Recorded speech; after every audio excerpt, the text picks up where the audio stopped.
Head to Knoxville, don't be late. Baker's Live, it's gonna be great. June 5th and 6th, mark your date at Dollywood, we'll celebrate. Meet Baker and more cool friends. Live show magic that never ends. Come to Dollywood, feel the vibe. With great people there, it's gonna be a ride. Rides, fun, and meet and greet. Baker and pals, the crew's so sweet. Get ready for laughs, cheers, and thrills. Knoxville's the place, it's giving chills. Meet Baker and more cool friends. Live show magic that never ends. Come to Dollywood, feel the vibe. With great people there, it's gonna be a ride.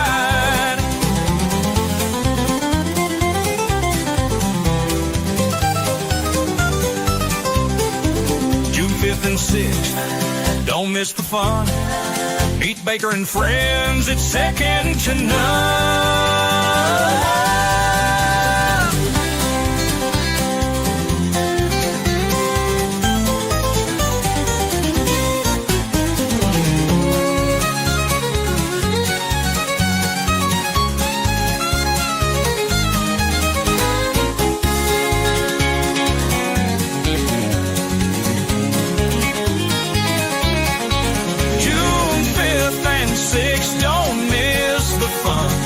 Baker and friends, it's second to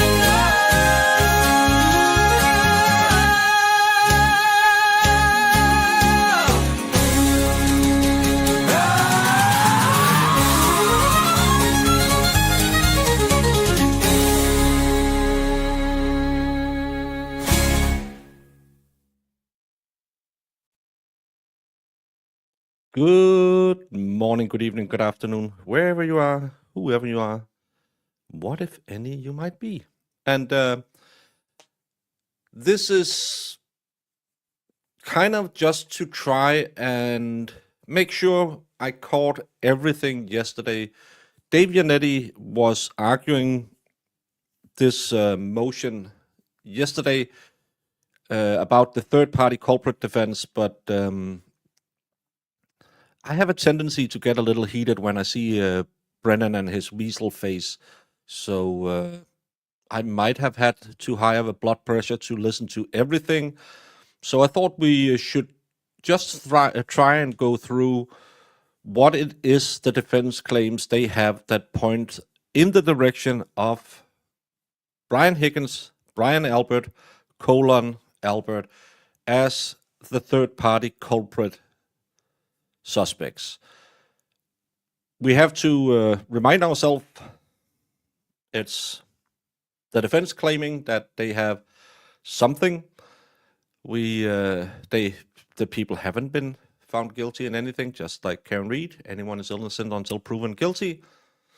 But I thought that it might be cromulent because we had a few glitches with the stream yesterday. So just to read it, take it easy, and see what, if anything, and I know chat will probably help me out with a few of the details that I don't catch and that they know way better than I do, because I am but a lonely grifter, never doing homework. Hey 80s and rage, broken hearted, Helen from Holland, Jemima, Zachary, I was early, Donny T, Amanda Evans, Esprit, Marissa, and Anime, Unbalanced, and JB. I am so outraged over the Reed case. I want to watch the second trial, but gets me so worked up. I have been contemplating, instead of doing this prep videos, I should just do some yoga videos. Maybe hire one of Valhalla's goats, and we can do some yoga videos. So everyone, once in a while, will just put on 5 minutes of, come on, deep breath, down dog, into warrior pose, warrior 2. I can't remember. Sun salute, all of the good yoga poses, so we can just calm down. God eftermiddag, David Weinwright.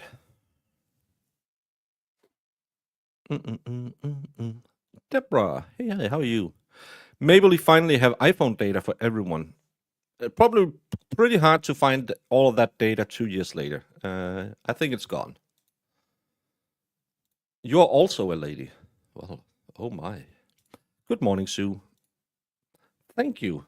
Well, Plevin is everyone's favorite grifter, but I'll take number 2. What the flock you say? Hey, Gina. Engagement is engagement. Hey, Plant Fan and Sammy Spills. Emma's Kitchen. Good morning. And Hellraiser.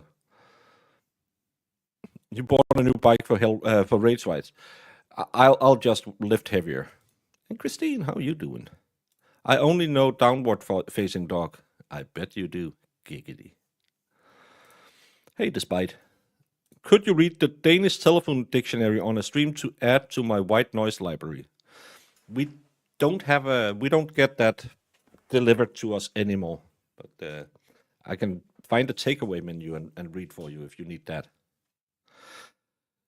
Judy V, member for 5 months. Good morning and happy hump day to all. Yeah, well, it must be a camel because I'm single.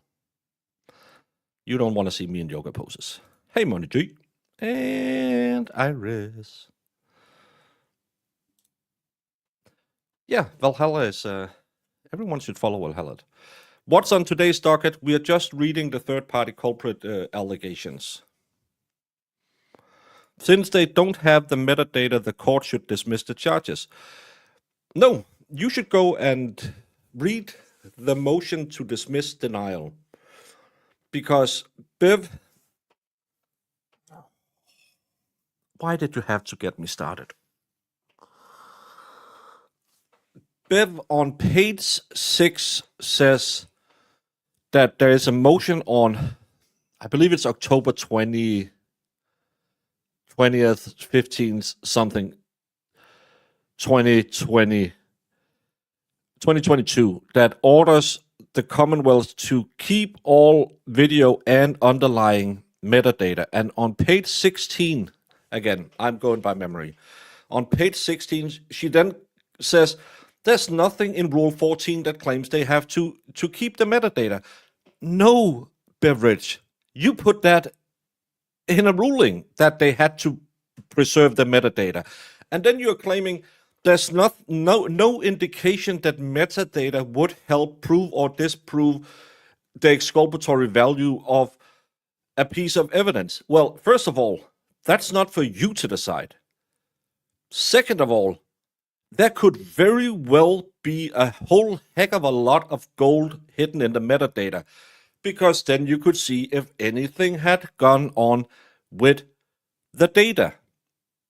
Because that's why you have the metadata, to see, did anyone move anything? Did anyone change anything? Did anyone open it? Did anyone close it? That's why you have metadata. It's a chain of custody of digital evidence. It's infuriating, and I'm not a lawyer. I can't tell you if she's right or if she is wrong. But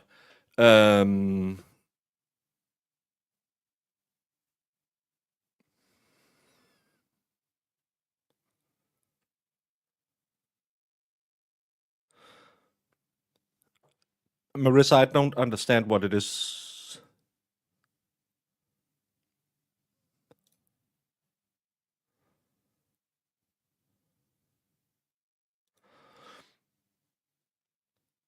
Marissa, can you write? Because I don't understand what it is you just put in there. But if you're a lawyer, and I know that Melody Little went through it yesterday, and I looked at her losing her mind.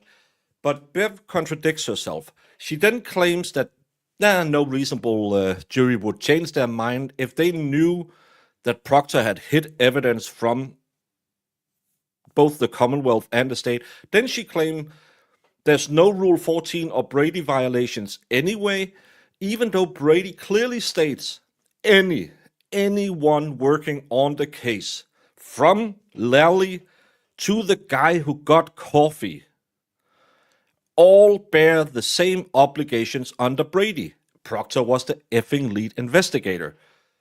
And Bev just says, well, the defense could just have argued harder.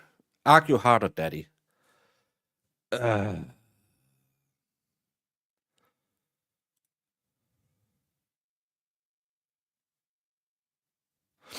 Apparently, and this is something Marissa just shared, and I trust Marissa to be more right than I am. Attorney appearance on this date, Victoria B. George Esquire added for defendant Cameron Reed and certificate of service. Allegedly, according to Marissa, this is Juror A.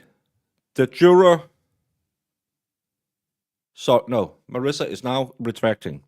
This is one of the people who were on the jury, according to Marissa. She might have been one of the ones dismissed, but she was on the jury. Has now been added to the defense team. Interesting.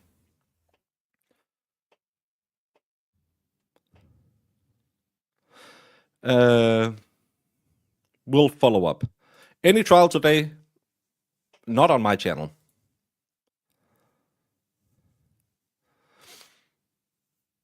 She is from Boston. Good to know.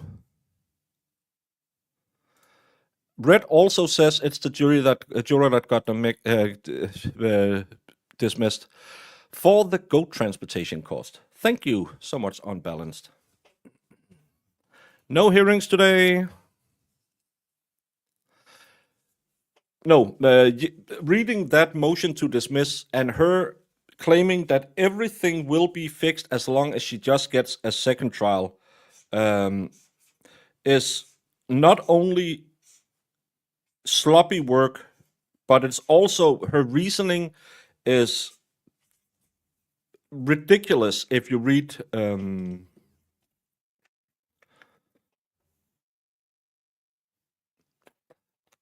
when you read what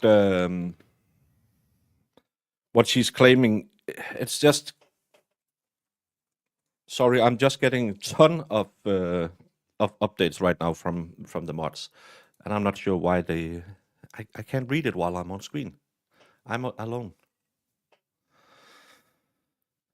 I'm hoping Higgins flip. He's not. He was in the club, but he wasn't a family member. He might see what's happening to Proctor. Disgrace, fired, no pension. Well, Higgins is the lead suspect in the third-party culprit defense. He's not flipping. Is she the one who put out the statement about the ethics? I think anyone remember? I haven't seen any juror names except the bow tie guy who went on, so I'm not sure. Always a pleasure hanging out here. Thank you. Unbalanced, always a pleasure having you here. Defense team isn't a witness. The defense team have allegedly added another lawyer today who was a witness during their first trial. A juror during the first trial. I don't know how that works. Another juror has spoken out with their reaction to Wednesday's hearing. Victoria George, who is an attorney, an attorney herself and was an alternate juror, so she wasn't on the jury, sent the following to WBZ TV.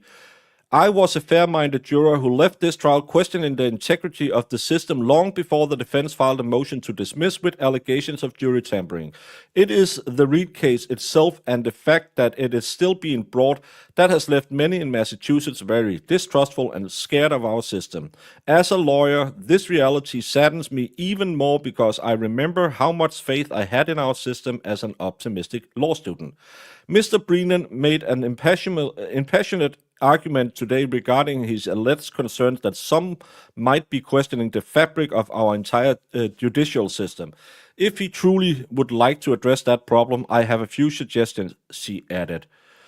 Perhaps the Norfolk County District Attorney's Office should be more focused on remedying the systemic issues plaguing it and affiliate police departments rather than continuing to spend millions of taxpayer dollars prosecuting a case with so many evidentiary issues that it calls into question whether they are even following their ethical obligations as prosecutors.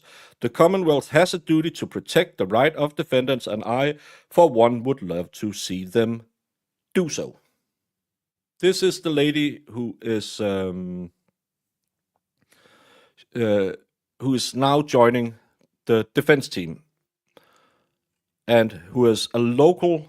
Probably a good thing to have one more local there to make sure they know the rules. Bev is always, Mr. Yannetti should know that. Hey, Amy. The extra MA lawyer might be in case more shenanigans happens and Yannetti has issues. Yes, if she can carry the Pro Hoc Vice, could be a good thought, Dark Beholder. But that's not what we are here to talk about today. It's interesting, and I'm going to read about it, and then maybe I'll put out a video if it's interesting enough, and I have enough there to go there. When I'm saying joining, I'm not saying being called as a witness. There's a difference between the two things. You're not joining a defense team as a witness, you are a witness. If you're joining, you will take up a position on the defense team. But this is the same, more or less, statement that Yannetti made yesterday. Now comes the defendant Karen Reed and respectfully requests that this honorable court deny the Commonwealth's motion in limine to preclude the defendant from raising a third-party culprit defense. The third-party culprit evidence Ms. Reed intends to introduce at trial meets the relevant admissibility standards, and, as such, she is constitutionally entitled to present it to the jury by virtue of the Due Process Clause of the United States Constitution Amendment 14, Massachusetts Guide to Evidence 1105, citing Commonwealth v. Juror 392, Massachusetts 558, 562, 1984. Contrary to the Commonwealth's suggestion in its motion, there are no requirements that the defense name a single third-party culprit or prove that the alleged third-party culprit committed all of the alleged offenses exactly as charged. And even if Ms. Reed was not entitled to introduce such evidence as part of a third-party culprit defense, the proffered evidence meet the standards of admissibility for Bowden evidence, and is thus admissible for purpose of establishing the inadequacies of the police investigation. Accordingly, the Commonwealth's motion must be denied. She joined via Yannetti's firm, according to Marissa. Unbalanced. You've just been a member for 5 months and you're joining again. Thank you so much for joining.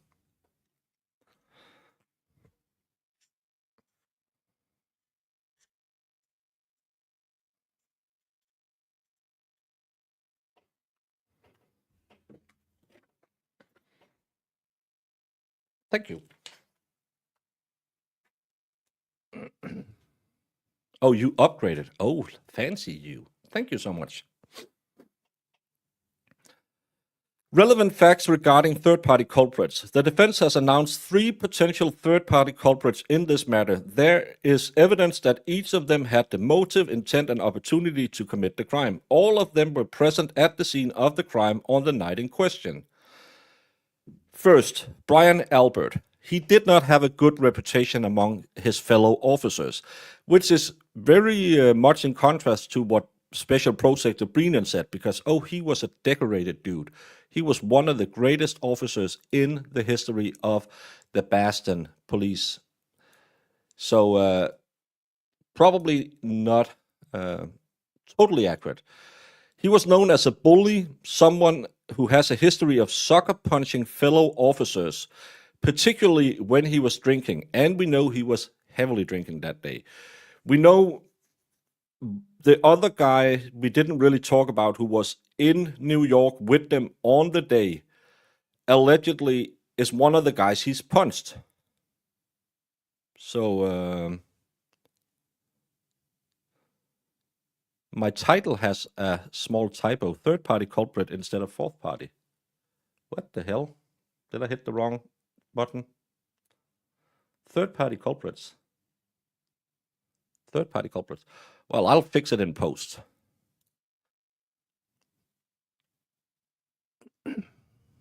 Hey, Wendy. Oh, I have a. Oh, I see what you're saying. Well, let's edit that. We're doing it live. Whip.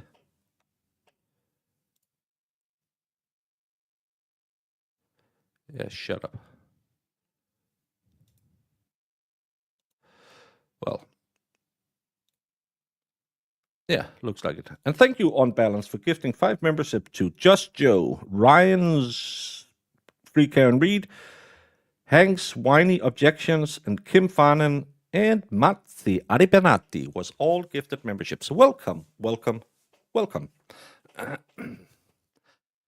Yeah, I sometimes my fat fingers doesn't hit the right buttons. I blame Marissa. Marissa is the one who does all of my editing because she knows I'm dyslexic and likes to make fun of me for being dyslexic. So I blame Marissa. Thank you, Unbalanced. You're going on the big board. He has been investigated by Boston PD Internal Affairs Division for his violent conduct in that regard. Albert is a trained boxer, and several of his fellow officers were afraid of him. Interesting. Did the defense put any of those on the defense witness list? Albert was present at the scene of John O'Keefe's death on January 29th. John O'Keefe's lifeless body was found on Brian Albert's front lawn, just feet away from his front door and the door to his garage. And again, Brennan made the statement that it was 70 feet away. Microdots went in there and said, well, if he measured on Google Map, it was around 40. So only 30 feet, or almost 30% too much. 100% too much. It's only details. Come on now. Brennan can't know everything. Brian Albert admits to having been home at all relevant times. The evidence, including computer forensic data, overwhelmingly established that John O'Keefe enters Brian Albert's house. I don't know if they proved it enough for the jury the first time that he was in the house. I think that's one of the things they need to up during the second trial, that they have to make sure that they really sell he was in the house. I hope so.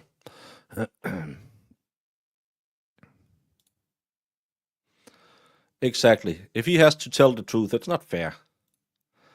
Brian was drinking heavily throughout the day and night in question.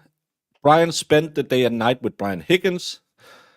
I think he wished he spent the night. In the weeks leading up to John O'Keefe's death, Brian Higgins has demonstrated a romantic interest in Miss Reed, Mr. O'Keefe's girlfriend, but he had been rebuffed, essentially ghosted.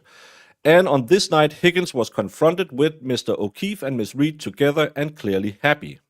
Higgins' word and deeds reveal significant aggravation. Thank you, Jackson's Do It. Dr. Russell equals the GOAT. Thank you for becoming a member.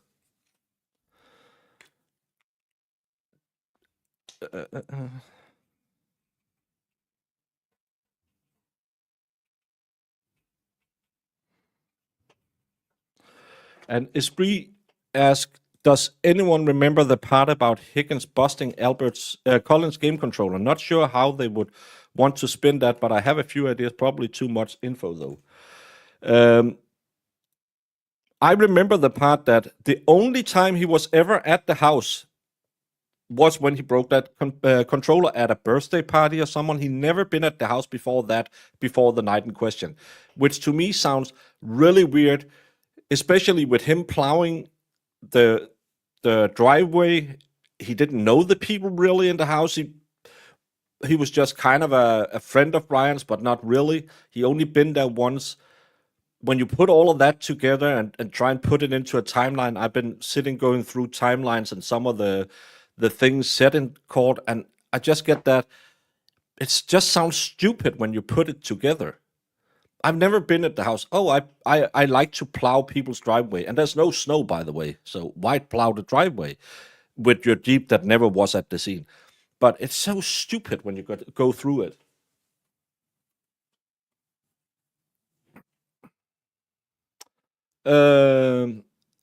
Essentially ghosted.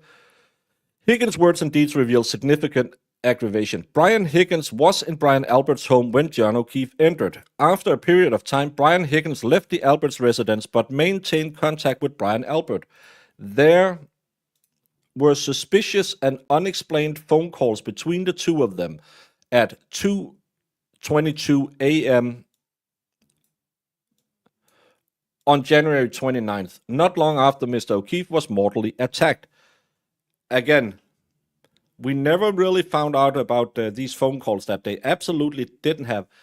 I really love if my neighbor didn't throw around trash cans outside of my house right now. O'Keefe had injuries and wounds on his right arm from an animal or dog attack. Brian Albert had a large German Shepherd at the location on the night of the attack. A German Shepherd which, undisputedly, had a history of violent dog and human attacks in the past. This aggressive and violent German Shepherd was, according to Brian Albert, not good with strangers. None of this evidence was investigated by the police in charge of this case. In fact, the evidence shows this was by design. Ex-trooper Michael Proctor, funny little thing, because they got it right. If you go back and read Beveridge's motion to dismiss denial, she names him Trooper Proctor. How long have that denial been in her drawer and just being ready to be shipped out? And if you read it, I tried to read it a couple of times. It seems like a Frankenstein of a ruling. Seems like it's been put together either by different people or written at different times and then not rewritten in one go. I don't know. It's just something. Again, I'm dyslexic. What do I know? Oh, sorry, at John's house. Oh, sorry. But why is Colin? Oh, it was John's nephew. Oh, I got that wrong. Sorry. He didn't plow the driveway and the Jeep was at the scene. The Jeep was never, ever at the scene. You can't convince me otherwise because no one mentioned that Jeep in 2 years until Brian Higgins entered the witness chair. No one ever said the Jeep was at the scene. No one. Colin McAlbert still sort out the problem in your yard. Yeah, they'll go inside in there and call him Mr. Nepperknacker and send pictures. I shouldn't say that. If the Commonwealth can bring in dog behaviorist on the cause of John O'Keefe's wounds, Karen Reed should be allowed to bring in a boxing coach for cause of his injuries. Actually, you don't need a boxing coach to that. You can just put in a doctor. They see enough of them because every Friday night they'll see him in the ER when someone gets punched in the face. But I would have to say that the eyes could be raccoon eyes, which can stem from head injuries.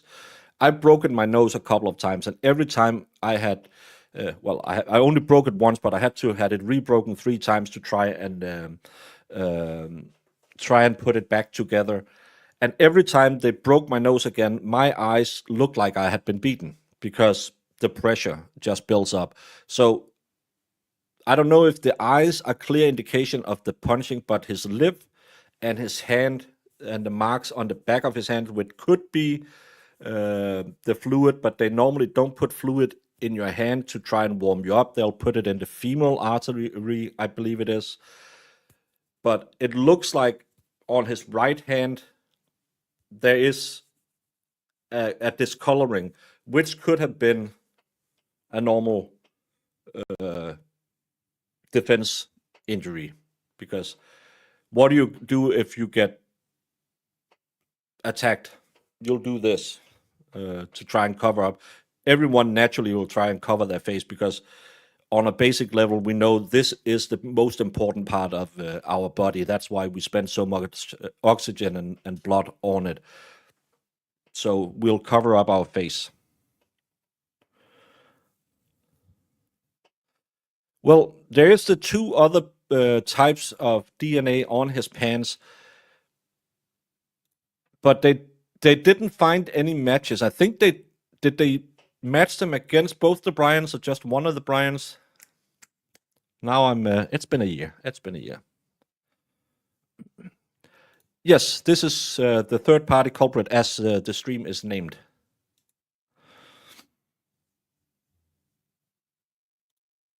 I shouldn't have a crooked nose. I used to have a very big bump on top of it that got filed down because I couldn't breathe after.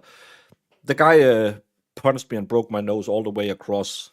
So it was really crooked after that. But then I had 3 times I had it rebroken, and some things shaved off. So it should be fine. His nose wasn't broken.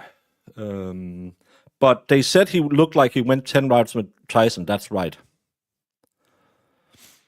How do you get so smart? I'm the furthest from smart. Oh, yeah, and that's another thing. I think Andrea was talking about that on the stream the other day, and we talked about it back when the case was going, when we saw the close. If he was hit by a car, flung through the air, landed on the back, and stayed there, which actually isn't what happened, because remember, he has an injury to the back of his head, but on the 911 call, they said we just turned him over, so he must have been face down when they found him. I might be wrong, but again, it's been a year. I can't have every fact straight, but I believe they said we just turned him around before they started doing CPR. If he landed on the back of his head, knocked himself unconscious on the hard ground that the Commonwealth claims, all of his blood could have maximum gone to here. Because if it came out of him, I know it's the Canton Triangle. Don't try to make sense of science or anything, but everywhere else on the planet we have gravity. And if you're laying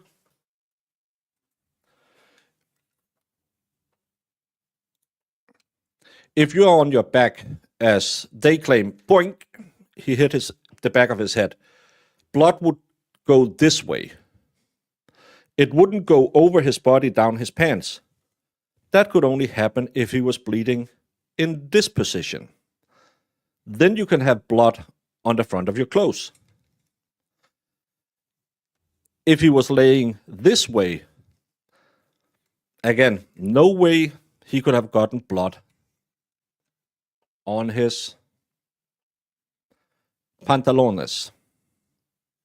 That's not how science works. And I know science doesn't matter, because the lead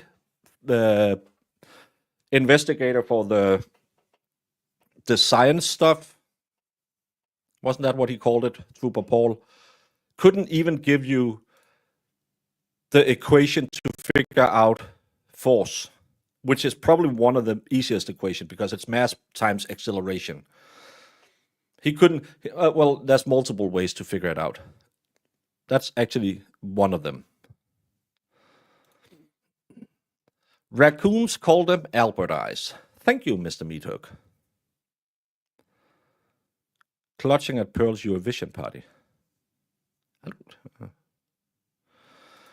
So is Hank now going to say hard ground caused the laceration on the back of his head? Because that doesn't make sense either. That's a thing that we don't talk enough about is, and I can't, every time I try to show pictures from this case, I'll get slammed by YouTube. But it looks to me, when I see the photos from the back of his head, like he has more of a scrape and a very clear-cut indentation. This is going to be show and tell by Baker. We're trying to do something, and every time I do that, I go another way.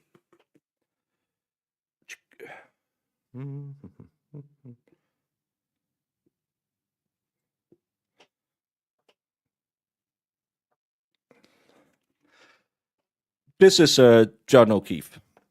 And then you have the injury to the back of his head. To me, it looks like you have a sharp kind of injury into the back of his head. When I look at the pictures, I've never been there, never touched him, didn't see the autopsy. But it looks like it's more of a sharp injury to the back of his head. Again, if he went flying and landed on his back, on the hard ground, there had to be a stone that he could have made that dent in the back of his head with. If he just hit a hard ground, it would have been more of the pressure would have hit multiple places at once. It wouldn't just have been one line. That's why I said when people said, do you think it was this and that and whatever? I said, I don't speculate. I'm not a doctor. I don't know anything. But say you were in a basement where there were a weight bench. Sorry. And you have those, if you ever do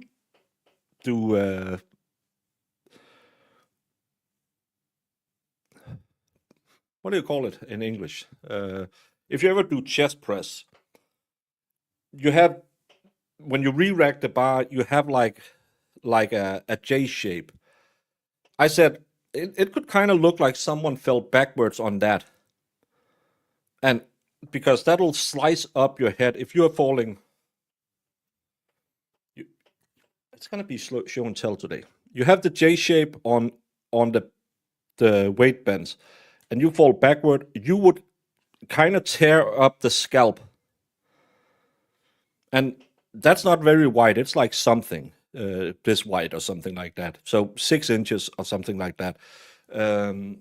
Which I think kind of maybe. And again, if you have potentially a dumbbell, could have been the same.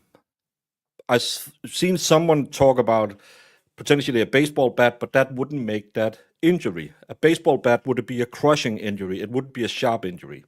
I don't know. I don't know anything. I'm just speculating here. Thank you, Holly Mac, for gifting 10 Broken Baker memberships to Ashley, Gigi, Luna Nurse, Mess, Leap God, hey Libby, Storybook Doll, Janet Burris, Watch Out Trials, Jay Baines, Antonio Corella, and I think those this. Thank you so much, Holly Mac. And all of it is speculation, as Nikki Banks is saying. All of this is pure speculation. But I'm just entertaining some. Normally, I won't. I don't have any opinions about who could have, would have. I only have the opinion Karen didn't. But I'm just saying, if I was looking at a basement where they had a weight bench and weight gear, and I would have to find something that could make like an incision shape injury to the back of the head that's roughly this wide. Again, I haven't seen other than a few of the pictures. I would potentially say it would line up with either someone hitting with let me just because I was just looking at them one day at the gym. So if you have, can I find the ones I was looking at the gym?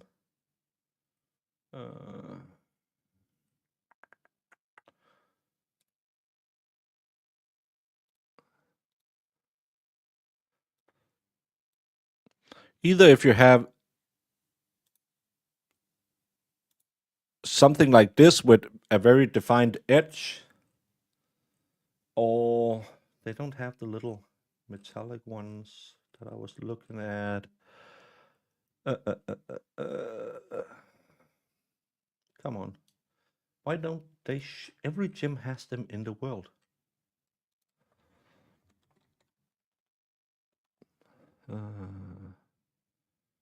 This one.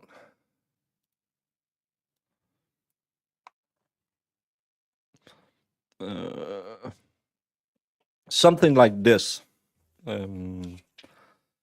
I could see those potentially being causing injuries like that. But again, I'm a baker. I have no knowledge. I wasn't there. It's pure speculation that I'm just saying if I was to find something in a basement that could make those kind of injuries, and which also kind of not make it anything like falling on the back of your head.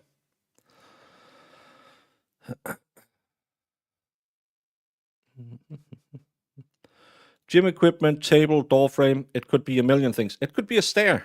There could be a banister. So it could be all of it.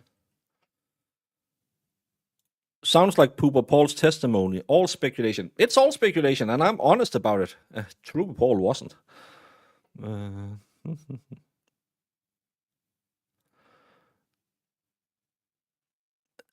I don't.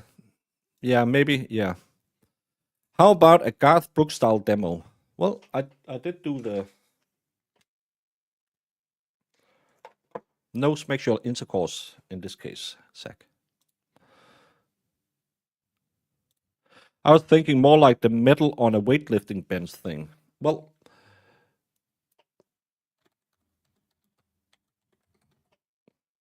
can I find a good picture that shows what I am talking about?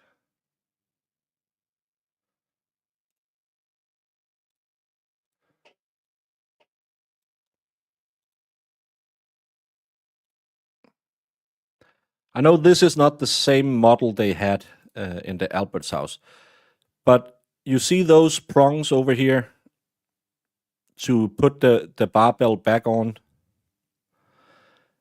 Normal benches doesn't have these pointy spiked ones. The ones we have in my gym are way more J-shaped, so they would make sense with a 6-inch gap in the back of his head, in my opinion. But I go more to the gym than I go to the mortuary, so I'm just speculation, just so no one has to go on Twitter and say, well, that anti-can read guy is claiming he knows what happened. Nope, I have no idea. I'm just speculating. Yes, we covered that in the beginning, and she wasn't the one who was kicked. She was an alternate juror. That's as far as the article goes. She's an alternate. Did they have a deck in the backyard? No, I don't think so. You didn't give me permission to use my gym photos. Did I put Lizzo up there again? Sorry, Zach. No way she loses this trial. Troy, I'm sorry to say there's a jury involved. As long as there's a jury involved, just look at the last jury. They said there's so much reasonable doubt, but we still think she needs to be found guilty of something because she was drinking. That just shows you can't trust them on anything. older houses mostly have basements in Denmark. We live in a very dry area, part of the world, so it's not like we can't have basements. The problem with the clothes is that Proctor stored pieces of broken taillight with the clothing before entering the clothes into evidence. I don't know if you can prove that, but I think you should spend more time talking about the fluids on the clothes, which couldn't have been there if he had passed away the way they said. Medical examiner missed weirder embossed in back of head. Wider, maybe. Meat hook, maybe. Again, I'm purely speculating, and I actually think a weight bench matches the injuries better than a dumbbell. But someone talked about hitting him with a dumbbell. But most dumbbells, because again you use them in the gym, are rounded, so it's a little harder to do stuff like that. In the ER, it wasn't the ER staff to protect his clothes. It was the job of the officers with the last thing. Yeah, the ER staff just has to get his clothes off him and treat him. They're not police officers. That's not their job.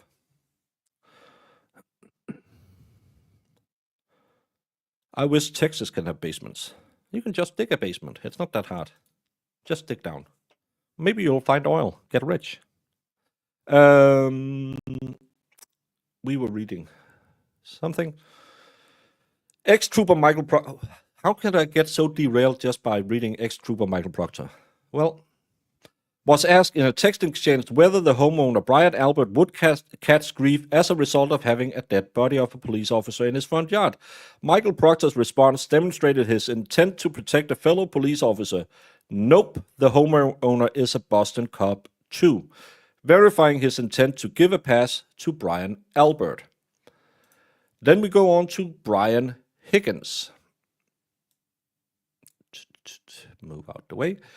Like Brian Albert, Brian Higgins was at the scene of the crime on the night in question. Brian Higgins was at Brian Albert's house at the same time as that John O'Keefe arrived and went into the house. And was it Brian? Yeah, it was Brian Higgins who said, "I never saw John, but a tall guy with dark hair came in." Wasn't that the words he used or something to that effect? Because he made a boo-boo and mentioned someone coming in, and then shit, I have to go. Yeah, I know what you mean. Anything can happen, I guess. Just seems that it can only be a way better case for the defense the second time around. I'm being optimistic. Troy, I am 100% along with you. If I hadn't kept Valhalla up all night, we would have been trying to replay the opening statements from the first trial to try and see, with what we know now, what do we think would change and how would we change it? Kind of like when Plevin did closing arguments and put on a tie. I won't do that. But I think, as I stated when it ended in a hung trial, the state never gets as good a try as they do at the first trial, because now the defense knows everything they have to go to. I know that the state had a whole heck of shenanigans going on in the first trial, especially the Julie Nagel thing. That's another thing pissing me off with the denial of the motion to dismiss, is that Julie Nagel is just believed by Judge Bevy. That statement that, I was at the house, I was sitting in a car for an hour, and then I had to take a pee, and I was never talking to anyone or doing anything. You have to be in the shortest of short buses, if that makes sense to you, that three ladies are sitting in a car, Kelly is a talker, freezing their titlets off for an hour, never entering the house. It was just to take one pee. That's why her phone showed up in the house. You have to be in such a short bus that even KP and Plevin couldn't be on it. I bet you, not even in Canada, where they know cold, would anyone sit in a car for an hour freezing their titlets off just to yak. Of course she was in the house. Of course Lang was present. Of course she talked. But Bevy just says, Ipsy Dixum or whatever it is. Trust me, bro. She's believable. The defense didn't prove anything wrong with her testimony, even though the Commonwealth never disclosed to the defense that they had had a talk with her. Of course, never prepping. They didn't help her to remind her that she had to testify a different way. No one believes 3 women was sitting yakking in a car in freezing temperatures for an hour. I could have believed that Michael Lang went out and sat in the car with 3 women in the kitchen talking. But that was Jen McCabe, not Julie Nagel. I didn't say Julie Nagel. Did I say Julie Nagel? Jen McCabe, whatever it is. Jen McCabe. Ipsy Dixit, yeah. Titlet freezing is the 7th leading cause of death in Canton. Kerry Robert wasn't crossed by the defense. I don't think Kerry Roberts has much to say. And I think watching her understand, if anyone had to flip-flop, it should be her. She seemed... Have any of you seen Mean Girls? And I'm not talking about my mod team. But Mean Girls, the movie, I see Jen McCabe as Rachel McAdams, who is running all of these little towny women, all the cop wives and all of the girls, and saying, do you want to sit at my table? That's how I see her. Everyone, that hour wasn't just to talk about how to embroider Bry's Letterman jacket because he got a new award from the Boston PD. No, that hour was a constructive hour. Speculating.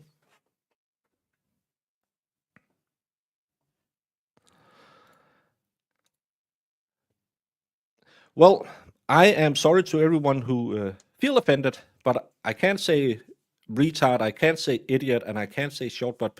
What can I say about stupid people now? If I call them stupid, someone will be offended as well. It's the same when I say Jesus Christ. I'm sorry. Short bus is probably the least offensive thing I could say. So I'll try and say it, but it's not meant about people who have any disabilities. It's meant about people who are willfully ignorant. That makes them stupid.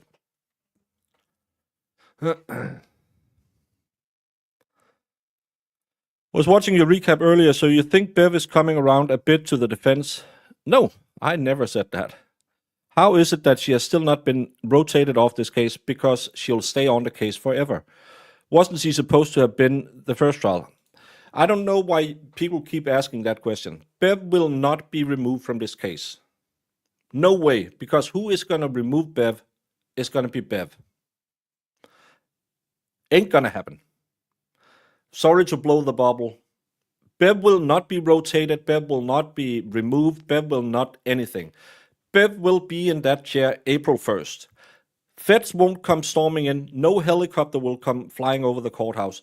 This case has to be prepared to go through, I believe, 10 weeks of BS to the maximum from the Commonwealth, with one deeply sighing, half-day working woman saying, I'll allow it. I'll allow it. Do you want to object, Mr. Vreenan? I'll allow it. Mr. Jackson, could you stop your theatrics? Mr. Jackson, you don't have to play it up. The jury isn't here. Bev is not going to rotate. She stayed on it from the first time, and she's going to stay on it. She is assigned to this case, and the only one who can, at this point, remove Bev is Bev. She can rule if they are putting on a motion saying, well, we want to change the judge because they are highly biased.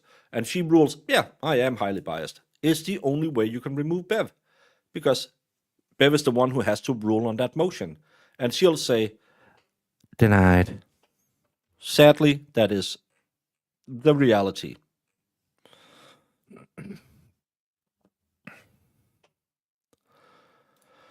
She wants the attention. She's probably Morrissey's puppet. She wants the attention. I think one of the people who really enjoys this case has gotten as big as it has gotten is Beverly Cannoni. Finally, something in her life got a little bit of attention. Because we saw that bench trial. We saw she can be a normal judge. We know she has a reputation of actually being a reasonable judge. But I think in this case, she wanted to help them get the girl. Pin it on the girl. I don't think she's corrupt. I don't think any money has changed hands. I don't think any promises have been made. But I think she's highly biased. Because there's a difference. Corruption is quid pro quo. You're doing something for something else. But she's very highly biased, and she should withdraw from this case because she hates Alan Jackson with a passion, like other people hate Panera Bread. She hates David Yannetti, not with slightly less passion. She hates Aidan Carney and really want to involve him in some way. She's starting to, I think she loved Alessi when he came in, but then he yelled at her when she tried to make a joke, and I think that she got her fifis a little bit hurt. The only person she likes on the defense team is Miss Little. And she treats her as one of her law clerks, which I think is highly offensive to an accomplished lawyer like Elizabeth Little. But hey, no one is normally as misogynistic as other women. But can you get it for me, Miss Little? She never asked, hey, Alan Jackson, can you get it for me? Funny way. What? Baker is taking his pants off? I'll allow it. Brandon, ain't gonna happen, and you know it. Only in the special streams for you.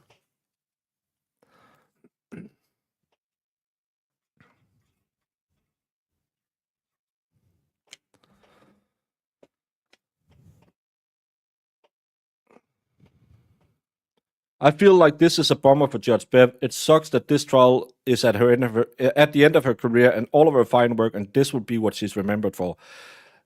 Well, all of her fine work, I think she's getting overturned on appeal.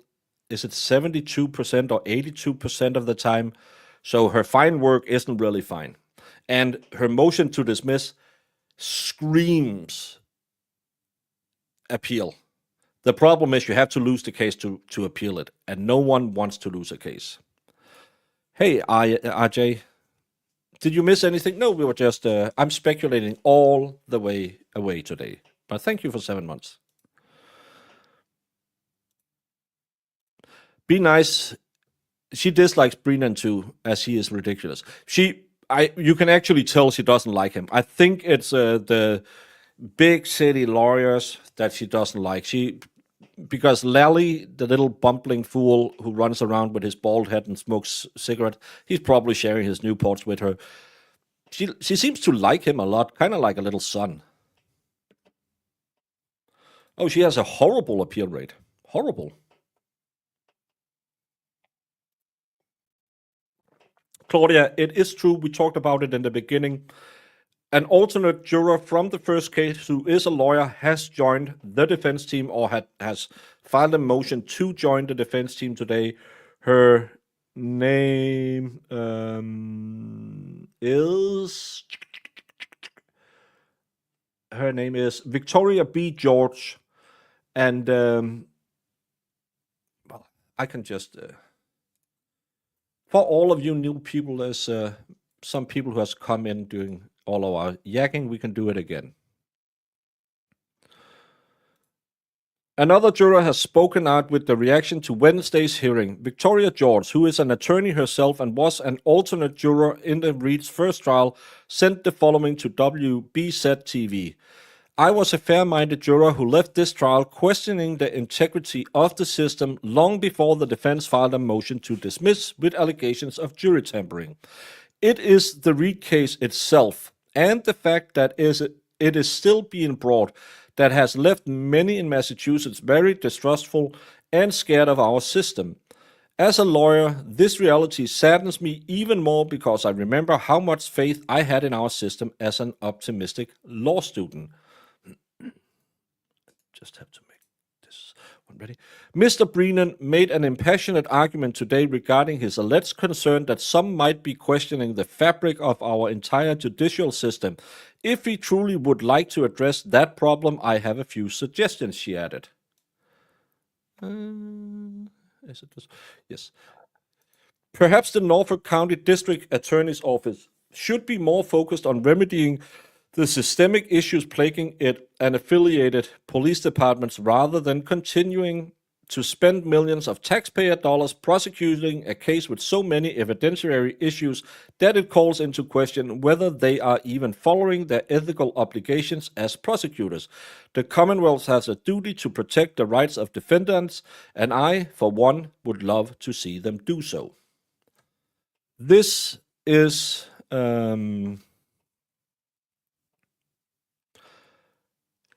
the person who have filed a notion to join the defense team today. She was an alternate in the first trial and will, through Yanetti's company, as far as my mods can find out, through Yanetti's company will be added into it. I think it's a good idea to have one more local there, especially with all the shenanigans to try and get Janetti off. Not in a good way. And someone who can help argue whenever Beveridge says, you know that, Mr. Janetti, that's Massachusetts law. We have always done that. So I think that's probably a good thing to have another local on the case.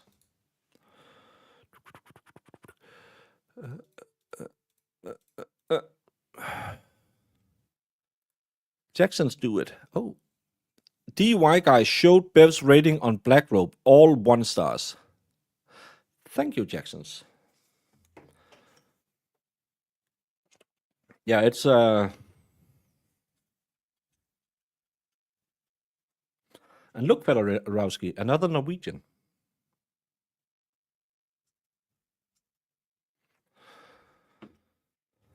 No, it's fine.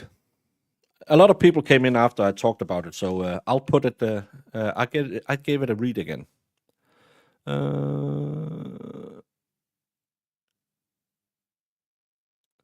Yeah, a juror from the first trial wants to join the defense team. So yeah, can Auntie Beveridge deny the lawyer from joining? I don't know. I'm not a lawyer, but if she's barred in Massachusetts, so I can't see, because she denied Betterow because he was pro hoc vice. Can she deny a local attorney? Miss Reed gets to choose her own defense team. Yeah, but he was a pro hoc vice. He's not barred in Massachusetts. He's in New York or New Jersey. No, New York. That's different. Usually, always get that wrong, saying it's North Korean money. No, it's Norwegian. No, it's fine. It made me talk about it again. She can't. And she would have to find a conflict. Yeah, she used Betterow's connection to Turtle Boy to... Oh, yes, she can. Conflict. But there's no conflict of interest here.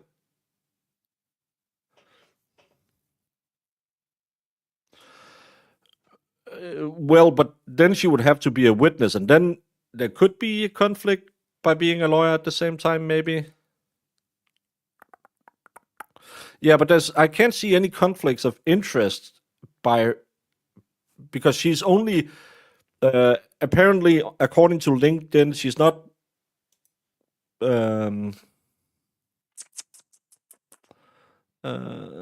According to LinkedIn, she's not working maybe right now, so she's gonna be hired in through Janetti's company.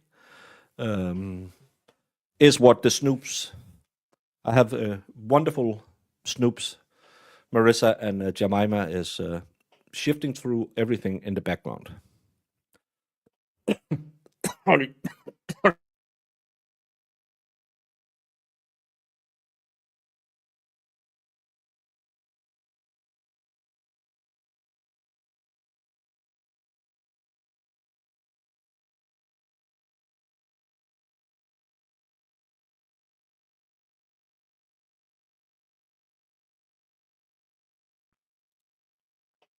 You are the biggest snoop. Well, yesterday you complained that I said something about you. Now I'm being good. Her being an alternate juror could be called a conflict, couldn't it? Why? It's a new trial. Isn't that what Bev said yesterday in her trial to dismiss? Everything can be remedied. I can't see anything because her having heard all of it before just makes her a bigger expert in the case than Brennan. It's not a conflict. It could be a conflict if it was the other way around. I would say if she had been an attorney and then was called as a juror, but being a jury, that's I don't know, civil service. Do you call it that when you're called for jury duty?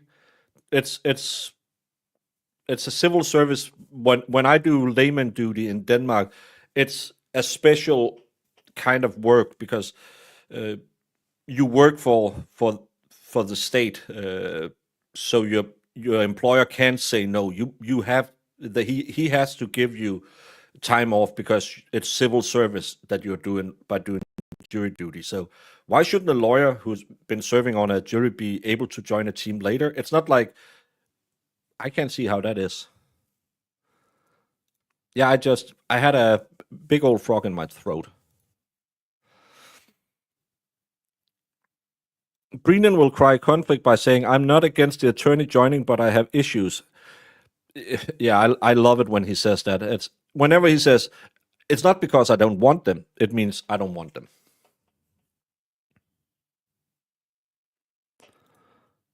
I agree. Common sense says not a conflict, but I'm sure Brennan will come up with something stupid to say.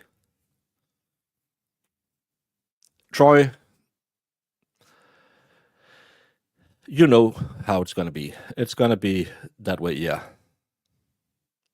Is there a third party culprit response yet? No, this was filed yesterday. So, and actually, this is what the stream is about, but we've gone all the way off track. Brian Higgins has been engaged in a flirtatious text message exchange with Miss Reed in the weeks leading up to January 29th. He has testified that Miss Reed had kissed him after he watched an NFL playoff game with her and others, not long before 29th. He testified that Miss Reed visited him at his apartment after that, but Higgins acknowledged that their text message, flirtation, and all contacts between them ended, and that Miss Reed was the one to end it. She stopped responding to him. She no longer gave him any attention. This was after Higgins indicated in multiple text messages that he was interested in her and found her attractive. On January 28th, Brian Higgins was confronted with Miss Reed and Mr. O'Keefe walking into a bar together, getting along and, in the words of at least one witness, acting lovey-dovey. Miss Reed and Mr. O'Keefe were affectionate with each other that night. Brian Higgins was there with Brian Albert watching it. Higgins' annoyance and irritation were reflected in a sarcastic text he sent to her while she and John were merely feet away from him. Well, there's evidence that Mr. Higgins wanted to lure Mr. O'Keefe to the Alberts' residence. At the waterfall, minutes before he leaves, Higgins motions to O'Keefe, then follows up with a text message to make sure he would be going there. Higgins went inside Brian Albert's home. John O'Keefe also went inside. There is evidence, therefore, that Higgins had the motive, intent, and opportunity to cause harm to John O'Keefe. Was that the last page? I think. That's all I have been able to find on this. But on that notion, he didn't just motion to John O'Keefe, because this is actually what happened right before they left the bar. This is at 11:57. You probably all saw this before. Again, Karen and John is standing up here. We have the rhinos dancing around over here. And let's see what happens.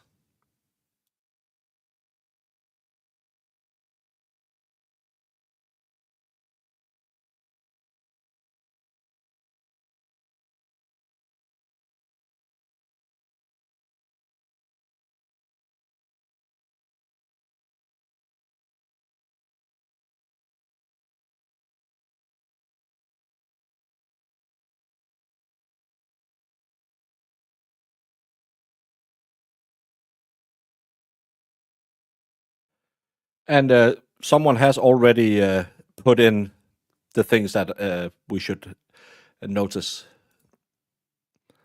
But here he's grabbing his arm, trying to calm him down, it looks like. And this is John standing at the bar, drinking. Zoom in on John after Albert and Higgins leave, appears antsy.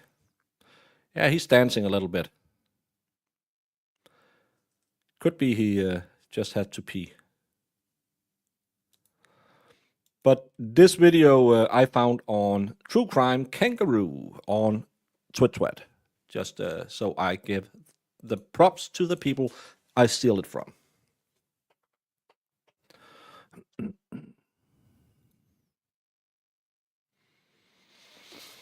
You had to go there. Whiskey can make some people downright mean. Yeah, especially people who have a history of being mean. And we also saw the Rhino dance when those two fat asses were chest bumping. They were in a mood that night.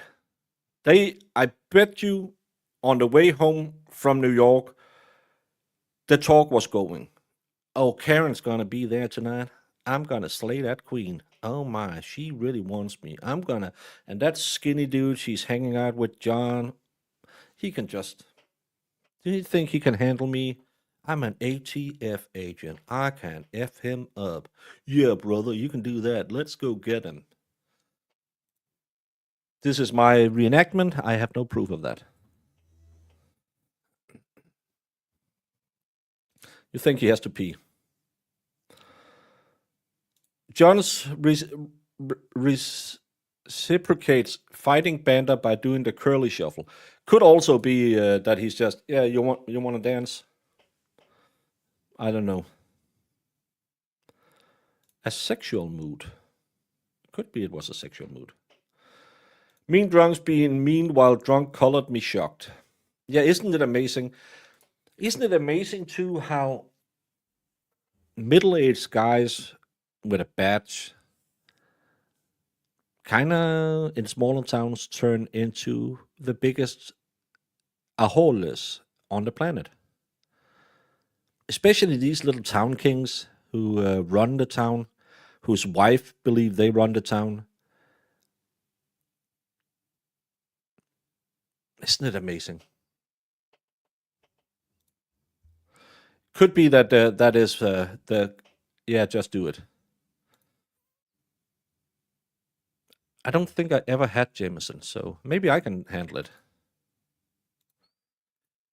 Yeah, they were just sitting in the car and being real tough guys because, you know, that Karen Reed, yeah, she wants me bad. Nothing says lovey-dovey as an overweight middle-aged man. I know.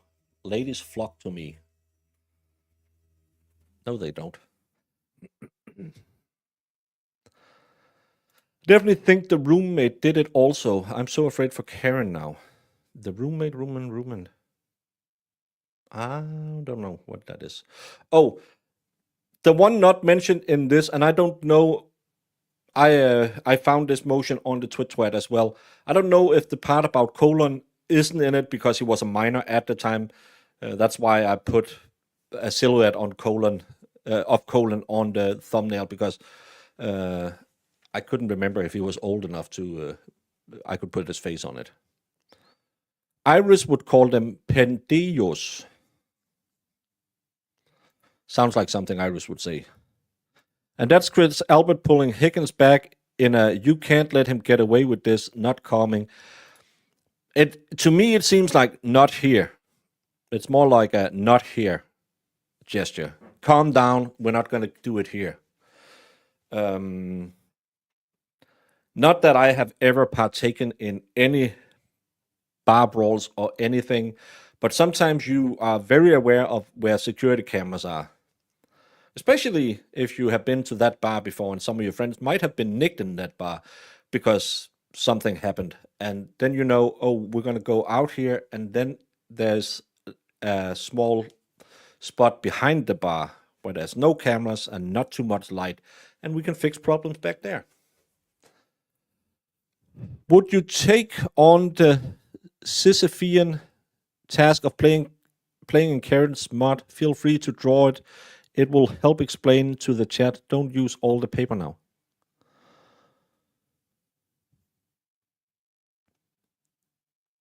Mod?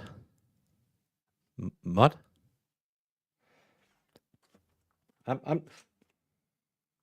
I'm. Oh. Brandon, do you know why I get DMs after every stream asking, "Who is that Brandon? How can you have him as a mod?" Because I find Brandon hilarious and funny, but not everyone has a Danish sense of humor. Thank you so much, Brandon. Troy.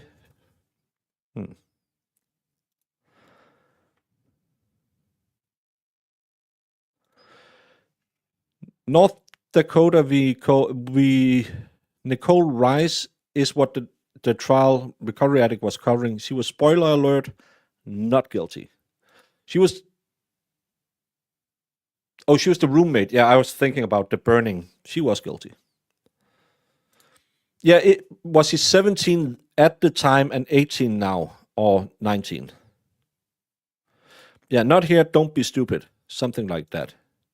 Mira. Jameson is a decent whiskey and reasonably priced. Just bought a bottle for 130. That's a mixing whiskey then. I don't mix whiskey. I drink it neat. If I mix, I do it with vodka. Danish men don't fight in bar. They just have a dance off out back of the bar. Yeah, we'll do the robot and the electric shuffle. It's not in our blood to fight. Nowhere in history have Danish people ever been violent. In Brandon we trust. Yes. Virgin ears, yes. You can drink Jameson neat. It's a little bland, but fine. Yeah. Well, maybe. I never thought Colin was there, but Colin being there raises the stakes and gives a reason to hide what happened instead of just calling 911. The consequences would not be good for Colin. Why did so many people lie about Colin that night? I'm trying to work on a kind of a primer to get into the case and going through all of the old stuff.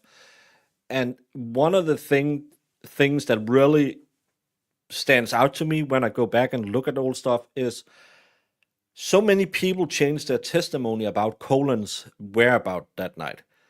Chris Albert lied to the court about what he did that night. We have it on video that he didn't leave the bar at the time he says, couldn't have been home at the time he says Colin was home. Colin, a 17-year-old guy who bang, allegedly had a little bit of a temperament or liked to be a tough guy. Maybe because Uncle Brian could always get you out of trouble, so you could, or what's the other uncle who works for the CPD, can always get you out of trouble, so you can be the flaunting guy. On my way to Panera, I hate Panera with an unbridled passion. So you can always be the tough guy. You can always be the guy saying, pull up. You can hang out with a girl and drink, what is it? He's drinking chocolate martinis with a girl who burps, very ladylike, right after, doing the Sue Bird. You can be that guy, but in court, when he was put into his little outfit, and he was such, I never ever been in a fight. No, I don't even have social media. I don't, what are you talking about? Je suis innocente. He was an asshole. I'll bet you if you call in 5 people from his high school, they will tell you how much of an asshole this guy is. I fell on my knuckles on some ice. Yeah, because that's how you fall. Who hasn't? I have to be honest, I do have some scarring on my knuckles because I fell off a bike and tumbled. That's how I scraped my knuckles. It wasn't any fighting. But that was going off a bike. Normally, if you fall on some ice, you'll put your hands down. That's why old people break their hips and their wrists, because this is the natural. You don't do this if you fall. It's not like going over the handlebars on a bike, and it makes no sense that, oh, my knuckles got hurt because I fell on ice. Yeah, I have a slightly used Brooklyn Bridge you can buy. Cheap for me. Michelle Fannin, thank you so much for becoming a member of the channel. I always thought Colin was involved because what would people close ranks around more than a kid? Especially a little boy wonder, like they seem to try and paint him as. I bet in the family everyone thinks he's the next coming of Christ. But I think most people will probably find him very annoying and a big POS. What happened to that house with the bunny? Never really heard more about that one. Or you mix in some Jameson, Baileys, and coffee. I don't like Irish coffee. I like coffee. If he was a minor, that would have been their best out, saying John went after the minor and the minor punched him. He fell back and hit his head. I'm still saying he had a slip and fall down the stairs, got up. That's where all the puke comes from, because he got up and the head injury kind of made him dazed, puked and said, F all of you, I'm going home. And then they didn't see him. That would have been the best defense. And then he must have fallen over in the front lawn and getting hit by a snowplow. Or died of cold, or something like that. But at some point, someone had to call an audible. Nowhere in history have Danes been violent. Nowhere. You broke your nose with sweet dance moves.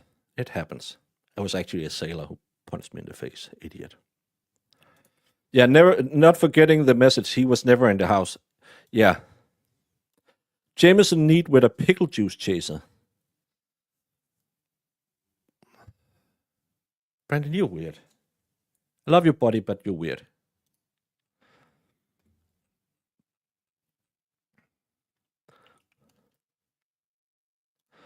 That's not how you hurt your knuckles on ice. My right pinky knuckle is basically flat and missing. Yeah, but that's because you were playing ice hockey and probably fell with something in your hand. And because if you fall, slip, you don't go knocks first. I can't see that being the way you fall. I have ice skated very, very little because we don't get that much ice in Denmark. But trust me, bro. Whenever I fell on my big old fat behind.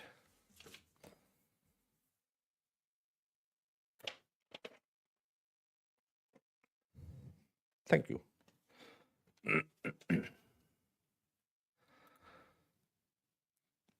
Well, Jamie won't ever make you a coffee, so no Wisconsin coffee for you either. Yeah, Colin's poo doesn't stink. Uncle Brian's kid didn't seem to be interested in boxing. No, he seemed more to be interested in guys who... no judgment. I'm sure Colin, the special project in the family. I'm sure of that. Why didn't Proctor just retire and keep his pension? Well, because he was only 12 years in and he needs to be there 20 years to get his pension. So that's why he couldn't do it. Why he didn't run off and not get disciplined so he had a potential to come back at some point. That's the thing I don't get. Why did he stick around? Why did no one tell him this is going to end bad for you? They could tell all the Bryans, your phone is going to be ruled on tomorrow that you must preserve them, get rid of them. They could tell them that, but Proctor, he wasn't smart enough to get out of Dodge and keep a job in one of the worst police states I've ever seen. Someone is throwing him under the bus. Read the motion to dismiss denial. He's being thrown under the bus. All over that one as well. If I was him and I had something to sell or something to sing about, I would be like the canary in the coal mine. I will be tweeting my head off about everything I knew to try and get me in a better position. But why is there a police cruiser outside of Proctor's house? He's fired. Why did Morrissey drive by and talk to that police cruiser the other day? It's not like they have anything to do with him anymore. Wonder why. We have a lot of ice in northern Norway. I never landed on my knuckles. No, I had a buddy of mine who was in Oslo this winter. And again, because we had a kind of mild winter and the cobblestones in Oslo was, there was ice on them. He fell and he hit his hip and his shoulder. No one hits their knuckles falling on ice unless you are holding on to something that you want to protect. I just don't. I don't know how they. It's one of those things where you're saying, how stupid do you really think we are that this is what we will believe? That's the thing. You can't.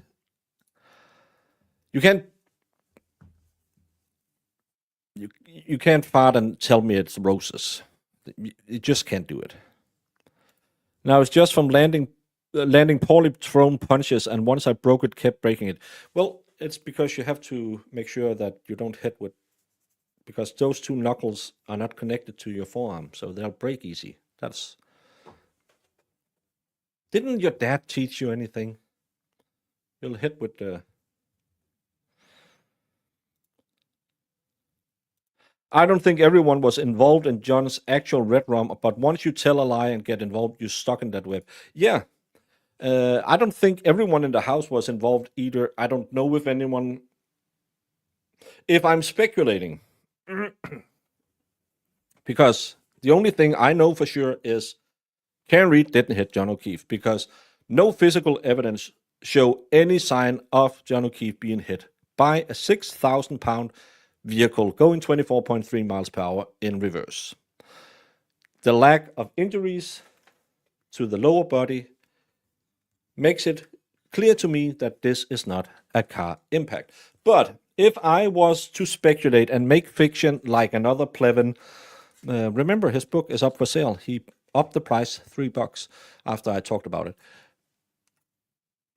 If I am to speculate, which I never do, but let's have fun for once. Jamie isn't here to yell at me. Again,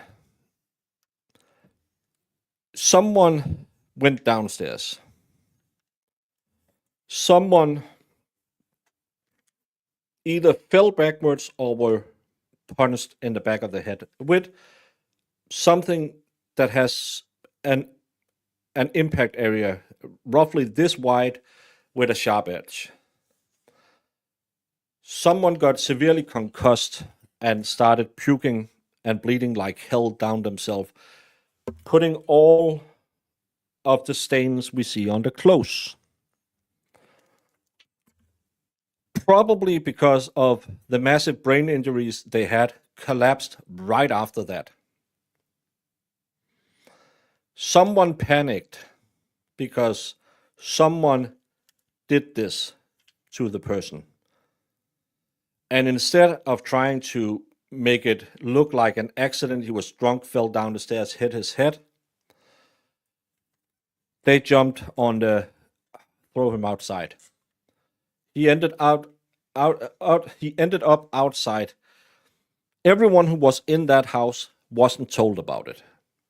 In my fantasy world, in the book I'm about to write, just like Plevin, I'm writing a book about all of this, and this is chapter 25. What if any?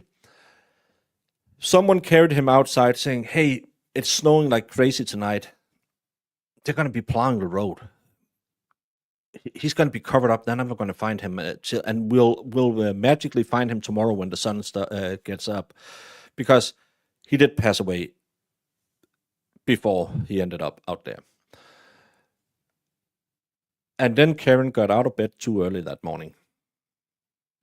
And then people who were told in the house, let's call one of them Chanel.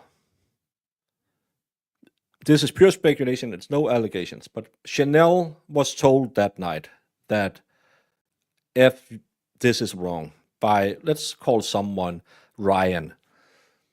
Brian Talbert was calling his wife, Chanel Talbert, or talking to her saying, you have to take that girl home and make sure she doesn't see anything out front, if it even was put out front at that time. Then there was another guy called Ryan Triggins. He went to make sure that nothing had come up, any missing persons, anyone had put out, hey, where's this guy? Okay, everyone still thinks he just fell in a beer hole and is out drinking with his buddies. Calls back, says, everything's fine, everything's cool, just been to the fire station, and everything's cool, nothing's happening. They call back and forth, the two Ryans, 22 seconds, which kind of becomes a problem later because they have to make up a story about it being a butt dial. Coco's sister,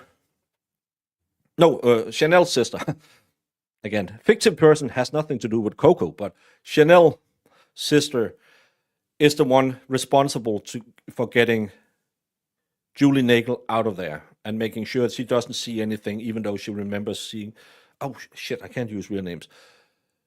So she's in on it. I believe out of those, all of the people in the house that night, in the fictive house, not anything connected to any cases or any persons. The two Ryans, Colin, Chanel, and Mr. Ed's daughter are the only people who actually know what happens in the house. Everything later is what people have been told in some fashion they have to say. That's what I'm thinking about. Michelle Fannin, I agree about Proctor needing to sing due to everything being dropped on him. However, I think he has some hurdles now with what his sister wife publicly said recently. What do you think? He has no more problems that he can say, well,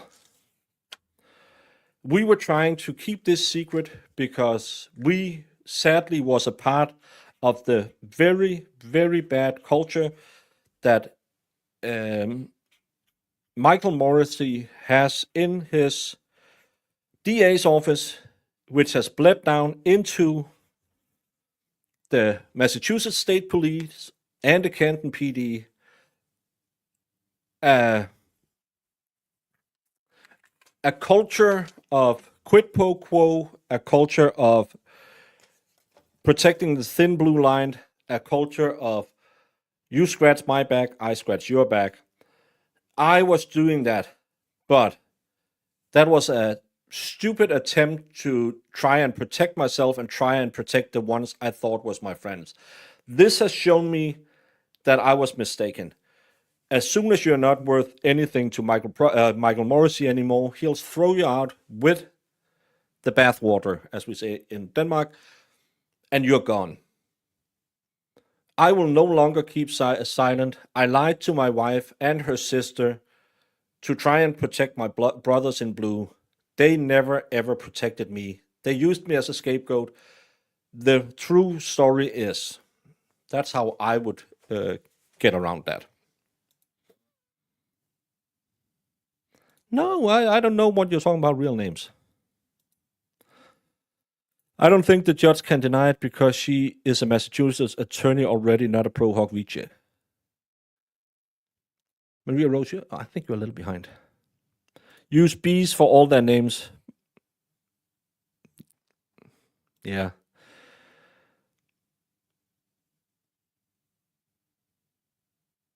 Carl Steinbeck is great. Panera secured. I'll hate it with a passion. No, he's not. Someone asked me a hypothetical, how can he air laundry now? And I was just saying how I would if I was sitting Michael Proctor style, losing everything. Well, he gets the pension back that he paid in, but still, he's down shit creek without a paddle.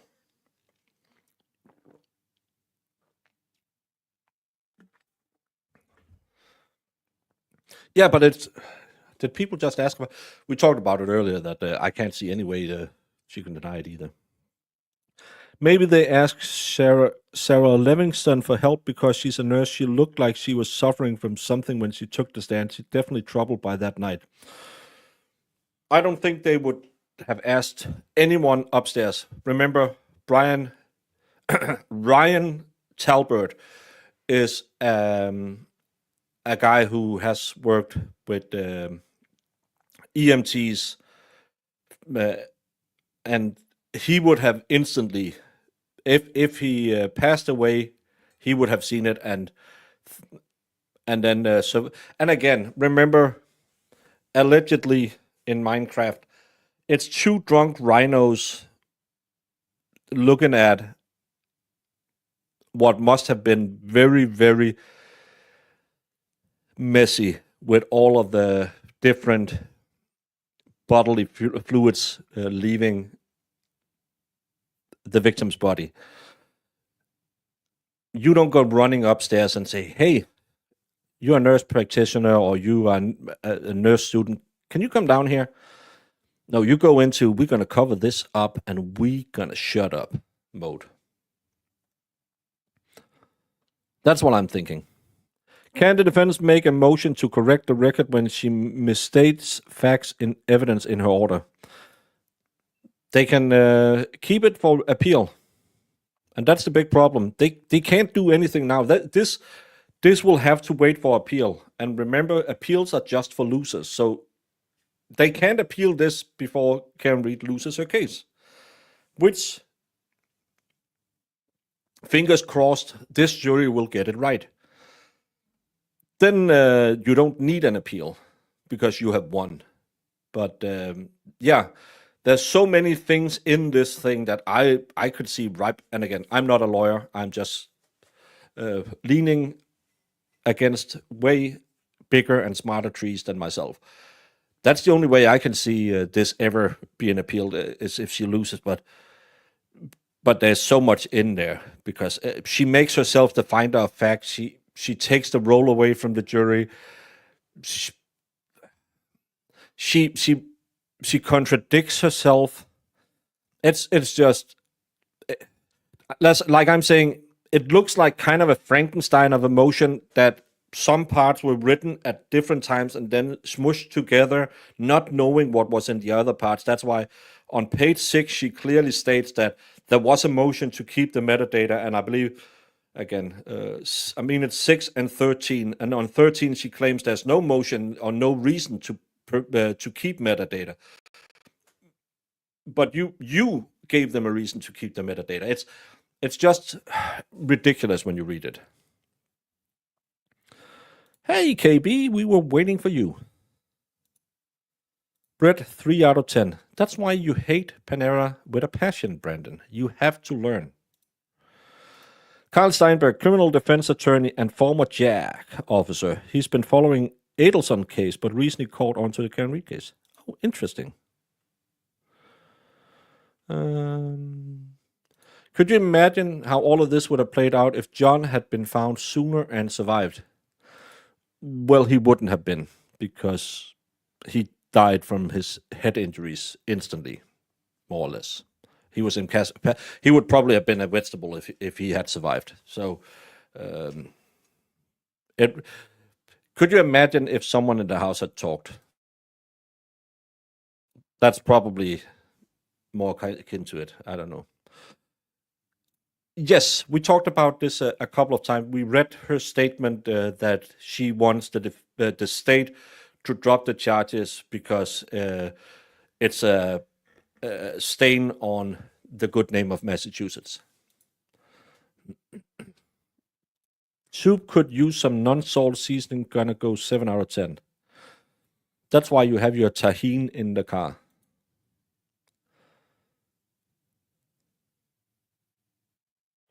Not being able to appeal the dismissal motion immediately is everything that's wrong with their system. There's so many things in this case that that's just wrong. It's not only the normal rules, it's every rule that Bev invents that's wrong. Yes, we've mentioned it a couple of times now. Yeah, and that's the thing. She claims that there's no reason to have metadata, and what, if anything, would metadata prove? It would prove if there had been tampered with the evidence.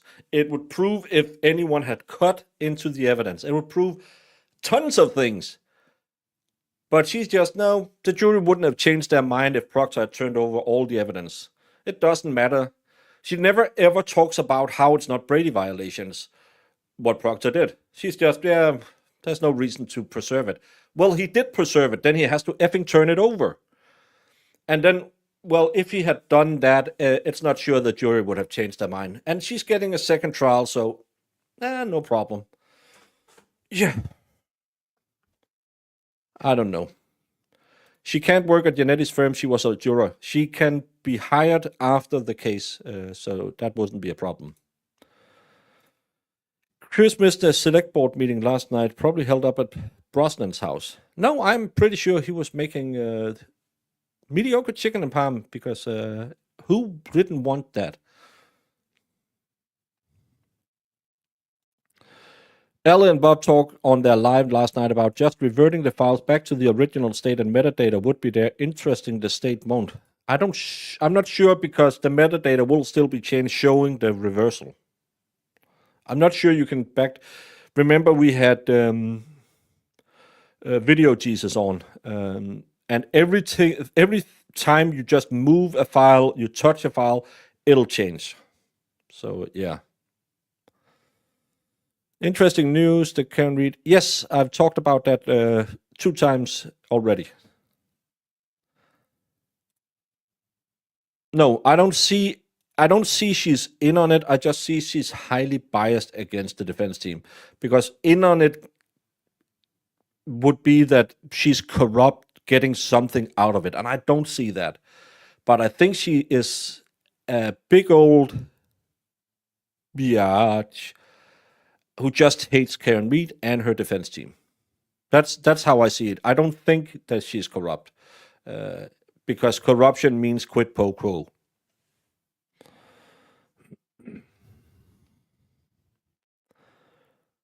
Who's holding Jamie hostage? It's actually the other way around. Jamie has been in Tora Bora. There were certain elements that might or might not have been a threat that she was sent to take out with her trained cricket, and she's now holding them hostage in a secure CIA facility known as a black site. So I can't talk more about it, but Jamie is fine.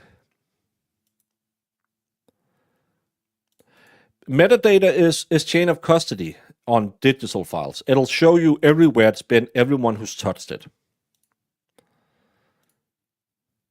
When Bev denied Hanky's motion, the clerk recorder reached for a Kleenex. I was hoping she would throw it at Hank, but it was for her. Yeah, she was wiping off her face mask. Yes, 2 times already. This is a do-over. 0 out of 10 would not try again. That's why I hate Panera Bread with a passion.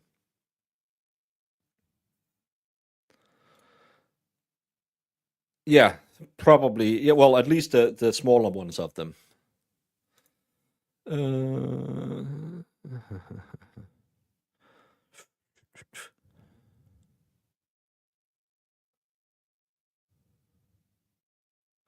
Well, they should celebrate. They won a case, and yes, they. It's bad people, bad things that happened, but do you think that Karen Reed, if she's found innocent, that they will sit there and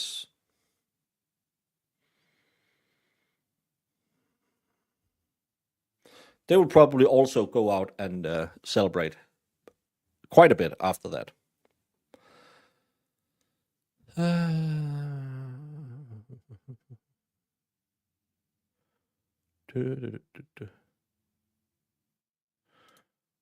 No, not today, Lefty.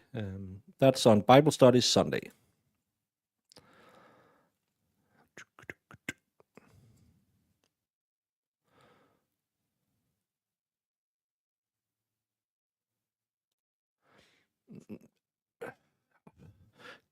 Technically, they could add to the team at any point, I think, but the Pro Hawk guys, and again,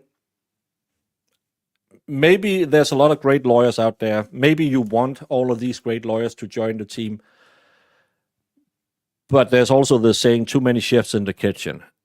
And they have a big, very, very accomplished defense team right now. I see it as they have all the bases more or less covered.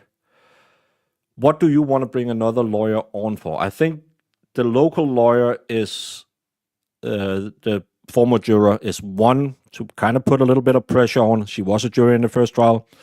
Two, she can help out with the local stuff that Bev always claims. And maybe it's not hurting to have another woman speak in front of Bev, because Bev seems to be a little bit anti-men. Well, I don't know if she's anti-men. She's anti-power men. But she's also kind of an asshole to women, so maybe she's just an asshole. But why would you add another Pro Hawk Vici lawyer, go through all the motions to have him admitted? What role is it you need to cover? You have a Leslie for all the technical stuff. You have Alan Jackson to do the pit bull cross-examinations. You have Dave Yannetti to kind of be the calm guy, taking stock of everything, doing the more general things. And you have Miss Little to be a very good sparring partner to Alessi on the technical stuff. I can't see why you need to put another lawyer on that team. A week before trial is supposed to start, it's just going to be more chaos on your own team. You don't want that now.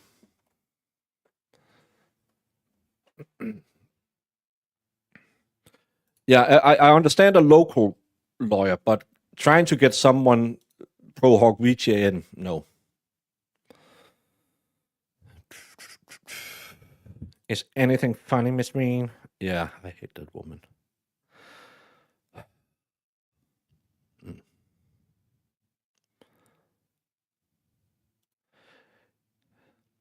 Don't make it moist o'clock. If they win, a turtle will hop the bar and confess as to how he knew Karen didn't do it, forgetting yet again the First Amendment has limitations.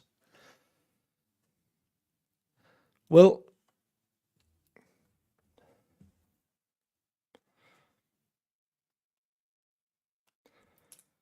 but there's no limitations to stating, I know how she didn't do it.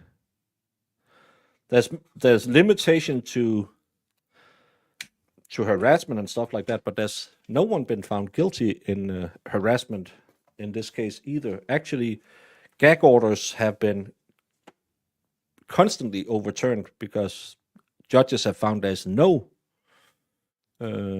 First Amendment breaches. So, I don't know. But I'm going to get out of here. Thank you all so much for showing up today. Blah, blah, blah. All the YouTube things.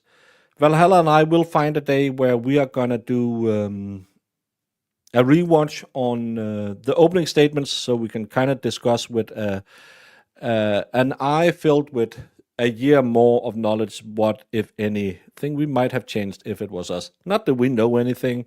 He's a goat herder. I'm a baker. Both of us spent way too much time in the military getting...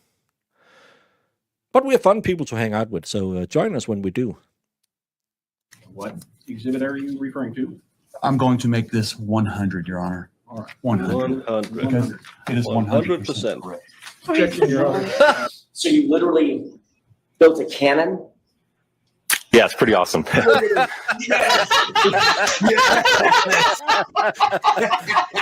right, I'm in love. Go back. Please do that again. Oh, that was the cutest thing I've ever seen.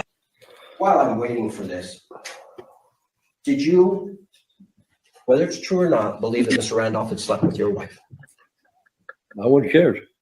You wouldn't have cared? No, Did you believe he had slept with your wife? no, Did you believe he slept with your mother-in-law? probably did. Everybody has. So there. Everybody has.